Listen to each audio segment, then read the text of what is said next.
সহজে share market শিক্ষার আরও একটি ভিডিওতে আমি সুররঞ্জন গঙ্গোপাধ্যায় আপনাদের সবাইকে স্বাগত জানাচ্ছি। এটি হচ্ছে 23 নম্বর পর্ব, সহজে শেয়ার মার্কেট শেখা। বিভিন্ন উদাহরণ থেকে আমাদেরকে শেয়ার মার্কেটকে শেখানোর আমি একটা প্রচেষ্টা করে থাকি।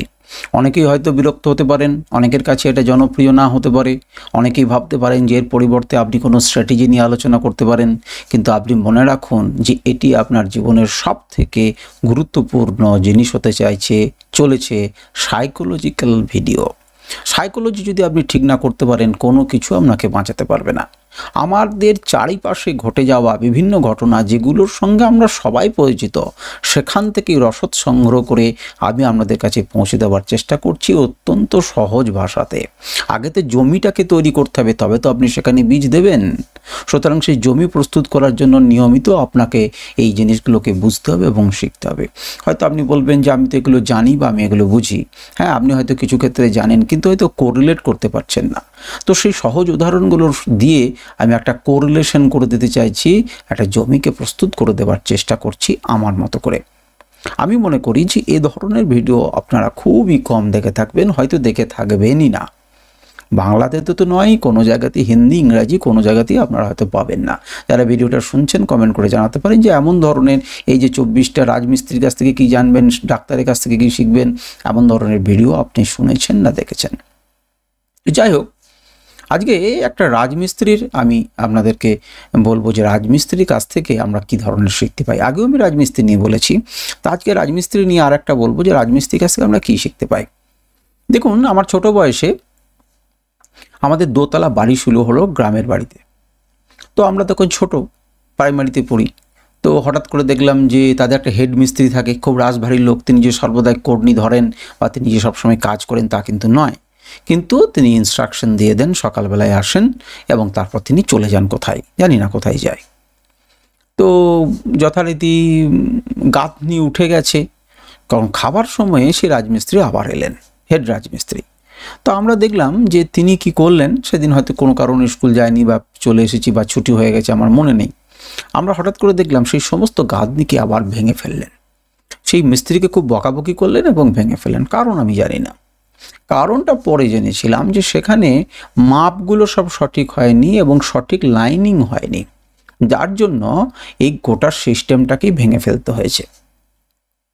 আমরা সবাই দেখেছি রাজমিস্ত্রি যখন ধরুন মনে করুন একটা ইঁটকে বসাবেন, তখন তিনি মাপ করে নেন কি মাপ করে নেন না, যে কর্নি দিয়ে দেখে নিলেন, প্রথমে মশলা দিয়ে দিলেন কোনখান থেকে কোন পর্যন্ত বসাবেন, তারপর কতটা গ্যাপ রাখবেন কি রাখবেন না, তিনি একটা মাপ করেন। তো সেই মাপটা কিন্তু কি করেন, আসলে যে ইমারতটা তৈরি করবেন তার জন্য মাপটা কিন্তু জরুরি। তা আমাদের ট্রেডিংয়ের ক্ষেত্রে এখান থেকে আমরা কি শিখতে পারি না, আমাদের ক্ষেত্রেও কিন্তু মাপটা অত্যন্ত জরুরি। এই মাপটা যদি আপনি না করতে পারি না, তাহলে কিন্তু কখনোই আপনি কিন্তু জানবেন যে আপনি সফল হতে পারবেন না। তো কিসের মাপ না, একটা ইট বসানোর আগে রাজমিস্ত্রি যেমনভাবে মাপ করে নেন, তেমনি আপনি ট্রেডিংয়ে সফল হবার জন্য ট্রেড নিচ্ছেন। তো সফল হবার জন্য ট্রেড নেবার সময় আপনি যখন এন্ট্রি নিচ্ছেন, তখন কি লেভেলের কোনো মাপ আপনি করেন? লেভেলের কোনো মাপ নেন যে এটা রেজিস্ট্যান্স, এটা সাপোর্ট, এটা শক্তিশালী সাপোর্ট, এটা কম একটা সাপোর্ট, আগের বারে এখানে এরকম ঘটনা ঘটেছিল, এবারে এরকম ঘটনা হতে পারে। আপনি কি সেই লেভেলের কোনো মাপ দেখেন বা এত দূর অব্দি এলে পরে আমি কি করব? যদি আপনি না করতে শিখেছেন এটা, তাহলে পরে এই মাত্র আপনি কিন্তু সেটাকে পরিবর্তন করার চেষ্টা করুন। আপনি জানবেন যে আপনি বিফলতার দোরগোড়াতে এসে দাঁড়িয়ে রয়েছেন। আপনি আপনার মন চাইলেই ট্রেড নিয়ে নিতে পারেন না, আপনি আগে প্রথমে মাপ নেন। মাপ যদি আপনি না নিতে শেখেন, তাহলে পরে আপনার ট্রেড কখনোই সফল হবে না। ওরকম বাঁকাচোরা একটি ঘর হবে, যেটি কিছুদিন পরেই ভেঙে পড়ে যাবে। সুতরাং আপনি আগে ভালো করে রাজমিস্ত্রির মতো মেপে নিন। আপনি যখন ট্রেড নেবেন, আজকের দিনের মনে করুন ট্রেড আপনি নিয়েছেন 3:30টার সময় শেষ, কিন্তু আপনার শেষ নয়। আপনি এবার কালকের জন্য প্রস্তুতি শুরু করুন, সমস্ত কিছু মেপে রেখে দেন, প্রত্যেকটা লেভেলকে ড্র করে রেখে দেন। যেগুলোতে করতে চাইছেন বা করবেন বলে ভাবছেন, সেগুলোকে ওয়াচ লিস্টে লাগিয়ে রেখে দেন। পুরো রেডি করে ছক বাই ছক করে রাখুন যে এমন হলে এমন করবো, এমন না হলে এমন করবো না। এবং পরের দিন যদি ঠিক সেটি না হয়, তো কোনোভাবেই আপনি করবেন না। আপনাকে যদি দেখতে থাকেন তো মার্কেট ডেকে নেবে যে এর উপর থেকে আমি মার্কেট বাড়তে চলেছি, এর নিচে আমি মার্কেট পড়ে যাব না। আপনার লেভেল বড় আছে, আপনি সেই অঞ্চলে এলে পরেই করবেন। আপনার তো মাপা আছে, আপনি কালকে অন্য কোনো একটা জায়গাতে ইঁটকে বসিয়ে দিতে পারেন, এই ঘরটা কমপ্লিট না করে আরেকটা ঘরে ইঁট বসাতে লাগলেন যেটা কোনো প্রয়োজনীয় নেই, সেটা তো আপনি করতে পারবেন না। যেমন কোনো মাপ ছাড়া কোনো ভালো ঘর হয় না, মনে রাখবেন আপনার লেভেলের মাপ যদি ঠিক না থাকে কোনো দিন আপনি ট্রেডিংয়ে সফল হতে পারবেন না।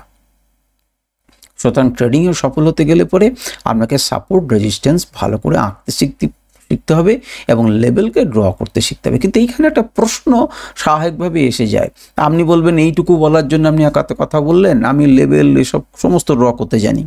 আমি আপনাকে বলছি আপনি সমস্ত কিছু ড্র করতে জানেন না। শুনতে খারাপ লাগবে, যদি আপনি সঠিকভাবে লেভেল ড্র করতে পারতেন তাহলে পরে আপনি কিন্তু অনেক কিছুই করতে পারতেন।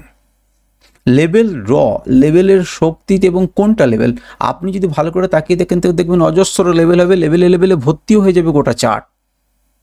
আপনিও মনে করে দেখুন, আপনি যখন প্রথম লেভেল ড্র করতে শুরু করেছেন তখন সব জায়গাতেই সাপোর্ট আর সব জায়গাতেই রেজিস্ট্যান্স মনে হচ্ছিল। আস্তে আস্তে আপনার চার্টের মধ্যে ফাঁক তৈরি হয়েছে, অর্থাৎ আপনি বুঝতে শিখেছেন যে এইখান থেকে এত দূর পর্যন্ত একটা যেতে পারে। অর্থাৎ সাপোর্ট লেভেলগুলোকে, সাপোর্ট এবং রেজিস্ট্যান্সগুলোর শক্তি অনুযায়ী তাদেরকে বোঝার ক্ষমতা আপনার মধ্যে ধীরে ধীরে হচ্ছে, সেই কাজটাকে আপনি বাড়ান, সেই শক্তিটাকে আপনি বাড়ান। সেটা চার্টে এঁকে রাখুন, মান্থলি চার্টে করে রাখুন, উইকলি চার্টে করে রাখুন, ডেলি চার্টে করে রাখুন। আপনারা যারা নিফটি অ্যানালিসিস দেখেছেন তারা কখন কোন জন্মে আপনি ওই লেভেলগুলো এঁকেছি দেখেছেন, সেগুলো আজও সমানভাবে রিলেভেন্ট এবং তারা কাজ দিচ্ছে। আমি কিন্তু পরিবর্তন করি না, পরিবর্তন করার প্রয়োজন আছে এখন, কিন্তু আমি তবু পরিবর্তন করি না, ওইভাবেই চলছে। কারণ খুব নিখুঁত লেভেল আমি খুব একটা যে দিচ্ছি তা নয়, কিন্তু মোটামুটিভাবে সেই লেভেলগুলো সুন্দরভাবে কাজ করবে, এ নিয়ে কোনো সন্দেহ নেই। আপনারা সেটা প্রত্যেক দিন দেখতেও পাচ্ছেন যে 1 ঘন্টা টাইম ফ্রেমে, 15 মিনিট টাইম ফ্রেমে, 5 মিনিট টাইম ফ্রেমে, ডেলি টাইম ফ্রেমে, উইকলি টাইম ফ্রেমে, মান্থলি টাইম ফ্রেমে কীভাবে সাপোর্ট রেজিস্ট্যান্সগুলো কাজ করছে। এমনি করে প্রত্যেকটা স্টকের যেগুলোকে নিয়ে আপনি কাজ করতে চাইছেন সেগুলো লেভেলগুলোকে আপনি ড্র করে রাখুন। যদি আপনি ড্র করে রাখেন তাহলে দেখবেন যে সেগুলো সুন্দরভাবে কাজ দেবে। তাহলে আমার বক্তব্য হচ্ছে, আপনি যখন একটা ট্রেড নেবেন তখন মাপযোগ করে নিন। রাজমিস্ত্রি প্রত্যেকটা মাপযোগ করে, প্রত্যেকটা ইঁট কোথায় বসাবেন, প্রত্যেকটা লেআউট করে, ঘরের স্ট্রাকচার তৈরি করার আগে এভরিথিং তাকে মেপে চুকে রেডি করে রাখে। তাজমহল যখন হয়েছিল তখনও নিখুঁত মাপই তাকে বানিয়েছে। পৃথিবীতে যত ভালো ভালো স্থাপত্য আপনি দেখতে পাচ্ছেন সবেরই মাপ সুন্দর আছে। যত ভালো ভালো আপনি ফুল দেখছেন তাদের একটা মাপ রয়েছে। সব জায়গাতেই একটা সুন্দর ধরনের আকৃতি বলুন, গঠন বলুন, প্রত্যেকটা জিনিসে একটা সঠিক পরিমাপ থাকবে। সেই মাপটা ট্রেডিংয়ের ক্ষেত্রেই বা থাকবে না কেন? আপনি ট্রেডিংয়ের ক্ষেত্রেও কিন্তু সেই সঠিক মাপটাকে করার চেষ্টা করুন, দেখবেন যে আপনি ধীরে ধীরে অবশ্যই সফল হতে পারবেন। আর যদি আপনার তার মাপটা না করেই মাঠে নেমে যান তাহলে কিন্তু বিপদ। আপনি দেখেছেন বড় বড় ফুটবলাররাও যখন খেলছেন তখন তারা কিন্তু চোখের আন্দাজেই মাপ করে নেন যে এই ফাঁক দিয়ে হবে। আপনি যখন সাইকেল চালাচ্ছেন, আপনি যখন মোটরসাইকেল চালাচ্ছেন, আপনি যখন গাড়ি চালাচ্ছেন তখন দুটো লোকের মাঝ দিয়ে যে কিভাবে যেতে হবে সেই পরিমাপটাকে আপনি আপনার চোখে করতে পারেন না। স্পেশাল জ্ঞানটা কি আপনার নেই? আপনার আছে, স্পেশাল কন্ট্রোল তো আপনি করতে পারেন। তাহলে সেই ফাঁক দিয়ে আপনি চলে যেতে পারেন না, ওই ফাঁক দিয়ে যাবে না মোটরসাইকেলটা, আপনি আটকে গেলেন, আপনি থেমে গেলেন, আপনি দাঁড়িয়ে গেলেন, আপনি বাঁ দিক হয়ে গেলেন। তাহলে সেই জিনিসটাও কিন্তু আপনাকে এখানে করতে পারতে হবে। যদি করতে পারেন ওকে ফাইন, আপনি তাহলে সফল হবেন। আর যদি না পারেন তাহলে বিফল হবেন। তাহলে বিফলতা আটকাতে আপনাকে মাপটা করতে শিখতে হবে। প্রয়োজনে কিছুদিন ট্রেডিং বন্ধ করে দিন, তার পরিবর্তে আপনি মাপযোগ নিয়ে লেগে পড়ুন। কি আছে, মাপযোগ নিয়ে লেগে পড়ুন। আগে তো আপনি সঠিক পথটাকে ওয়েটা বার করুন এবং তারপর না ট্রেডিং করবেন, আপনি দেখবেন অবশ্যই সফল হবেন। আজকে ভিডিও পর্যন্তই। নমস্কার, ধন্যবাদ।